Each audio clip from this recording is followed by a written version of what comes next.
Hey guys, it's Josh here from JJ's Custom and Auto Repair. Just want to show you a quick tip on these. If you've ever messed with these older Z cars, these spindle pins right here can be a really pain to get out. Luckily this one's not too bad, it's been taken out recently, but I will show you this to hopefully help you guys out.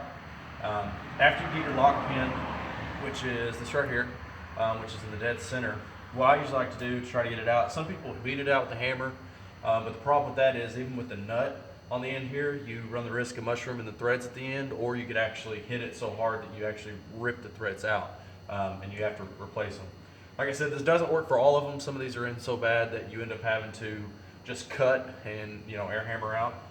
What I like to do is I've got a stack of washers here, some just thick ones I got from Lowe's or Home Depot or your auto parts store, and I have another one that's about the same size as the factory one.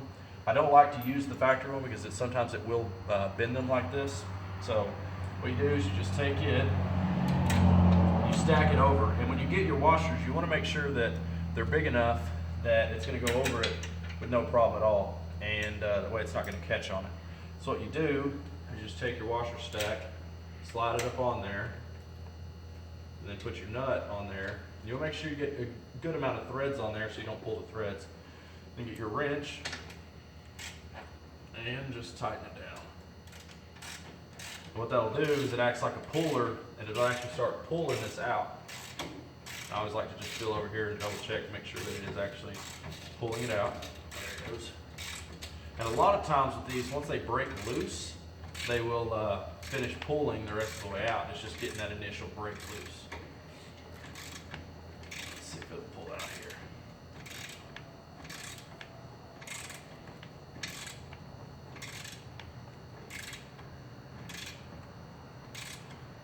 Yep, there it goes. All right, so basically what happens, it starts to pull it out. As it gets farther and farther out, what you'll do is just stack more washers. If you've got an old socket, once you get so far, you can put an old socket on there, and basically you're just working it out. Most of the time, once it gets so far out, you can just kind of pull it or get a long pick in there and just kind of tap it out. But basically this works just to initially break it loose like we have here, and then you can just pull it the rest of the way. But for now, guys, that's it. As always, if you have any questions, comments, concerns, anything you'd like to see, just let us know down below. Peace.